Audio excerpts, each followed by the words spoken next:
people, it's time to explain Montero by Lil Nas X. And wow, cocaine, human blood and shoes, lap dances to Satan. What is not happening in this song and music video? But today, we're gonna break it down so that you know exactly what's going on, because I'm Clifford Stummy, the pop song professor, and welcome to my channel where we make song lyrics explained. And today we're talking about Montero by Lil Nas X and the viral nature of literally everything he touches. And there are a couple questions that I want to answer today. Number one, why is he lap dancing Satan? Number two, what is the song about? And number three, should people be outraged about this song? So let's start with one of those questions. What is the song about? Verse 1, I caught it bad yesterday. You hit me with a call to your place. Ain't been out in a while anyway. Was hoping I could catch you throwing smiles in my face. Romantic talking? You don't even have to try. You're cute enough to F with me tonight. Looking at the table, all I see is weed and white. Clear reference to cocaine. Baby, you living the life, but you ain't living right. This is about wanting some other person to notice him. And as most of us know, Lil Nas X is gay, and so he's talking to another guy. He actually revealed this in a Genius explanation video where he talked about how, you know, this is another, I think he said like another musician who he was interested in at the time, and was trying to get this person to, you know, hang out with him, shall we say. And if it wasn't clear enough, here it is in the pre-chorus. Cocaine and drinking with your friends? You live in the dark, boy. I cannot pretend. You know, this guy's life is, you know, only so shallow, right? I'm not phased, only here to sin, i.e. to have sex. If Eve ain't in your garden, if you're not attracted to women, you know that you can, you know, have sex with me instead. Then we get into the chorus. Call me when you want, call me when you need, call me in the morning, I'll be on the way. Call me out by your name, I'll be on the way. Nobody's really sure what that means, but essentially, it's just like, hey, yeah, I'll have sex whenever. In the first half of verse 2, it's just more descriptions of the times that they could have with each other.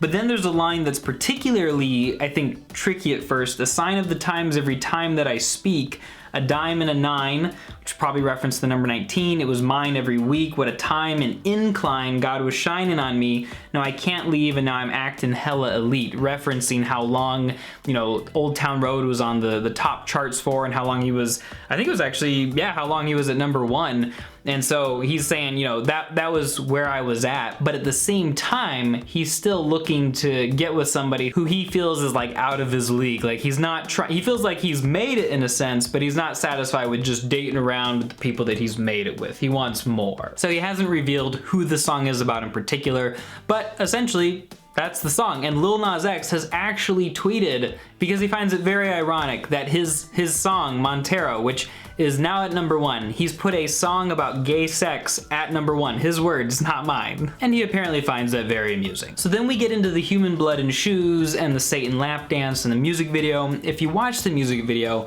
it's this really weird mixture of Christian imagery and Greek imagery. Like the setting feels very, very Greek, and some of the costumes and some of the architecture is very, very Greek. But it seems to tell the story of this guy who's either enjoying his time on Earth or in heaven or something, really probably Earth, and then this snake person, but instead of an Eve, it's like the snake has the head of a man, comes and like seduces him, and so then he's put on trial with all these like fancy hair people, which maybe is a poke at religious elites who, you know, really think of themselves very highly and are just looking to condemn other people. You know, maybe that's how he sees it. And so then they condemn him, he goes down to hell, but you know what? In hell, he can twerk on Satan, so what's the big deal? Words that I thought I'd never say. But I think the real message of the music video is that he's just going to be himself and who he is, wherever he is, however he feels like he's being judged by other people. But that gets into the bigger question of this whole thing. I think that a lot of people, a lot of websites, I found one from Slate, an article, and there's articles by other people too, about how people are outraged about this Lil Nas X stuff. We're letting Satanism and the occult into our children's minds. First off, if you are taking care as a parent, you're not letting your kids, you know, take in anything that you don't want to let them take in. So I think we should kind of just keep that in mind.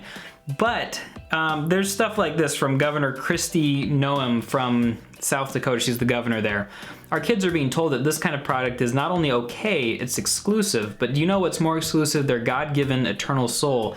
We are in the fight for the soul of our nation. We need to fight hard and we need to fight smart. We have to win. And she's talking about the Satan shoes that Lil Nas X partnered with another company to make these like 666 shoes and put a drop of real human blood in them and all this like crazy stuff.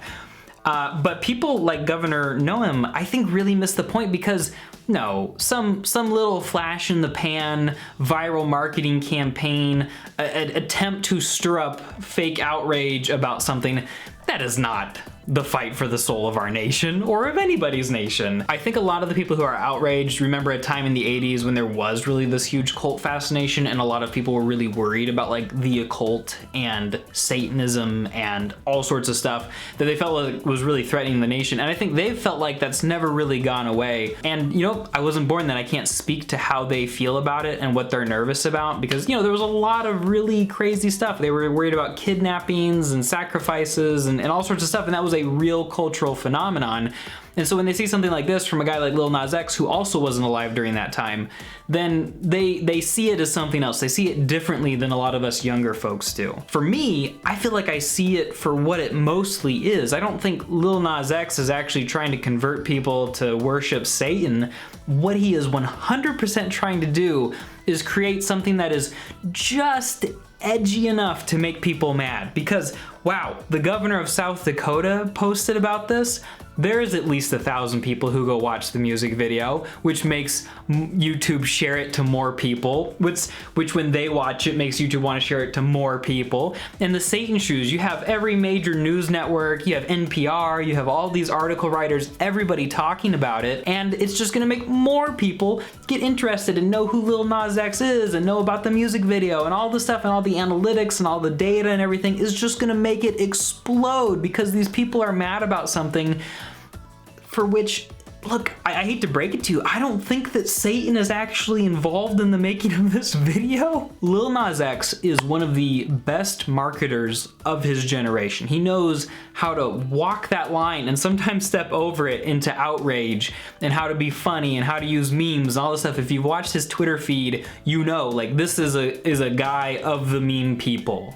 And he knows how to get those people on his side and how to speak their language. He also knows how to speak the anti-language of the people that he wants to make mad. And notice that most of the people that he made mad are not people who would listen to his music normally, but it makes all the other people who might listen to his music get interested and want to hear about it. And they all say to themselves, yeah, that music video was kind of weird, but that song sure was dope. Boom, his brand increases, he makes more money, his song is #1. Look, I'm trying to be very careful in how I word this so I don't condemn anybody who is mad about what he's doing or who thinks that it is morally wrong.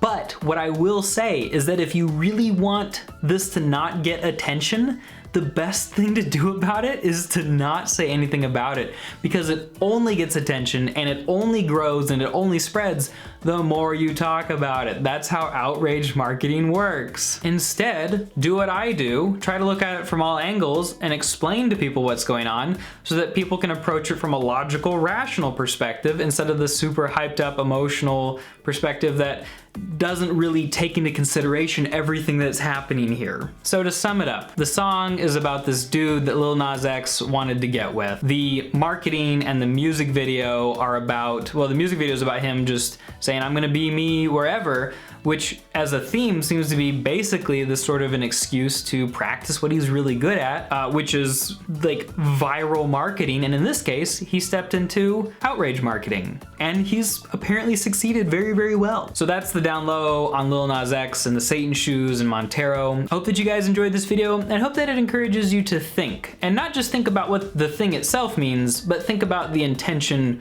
behind it, because that's just as important. On your way out, don't forget to check out the Obsessed podcast, link below, where I am like this super curious podcaster guy who tries to find things that people are really passionate about, and I try it for myself and I interview the most obsessed people in the whole world about that thing, like the British royal family, Taylor Swift, rapping, all this stuff, to try to get down to the heart of why this thing inspires obsession. Hope that you enjoy that, and I hope that you enjoy your day. I'll talk to you guys next time.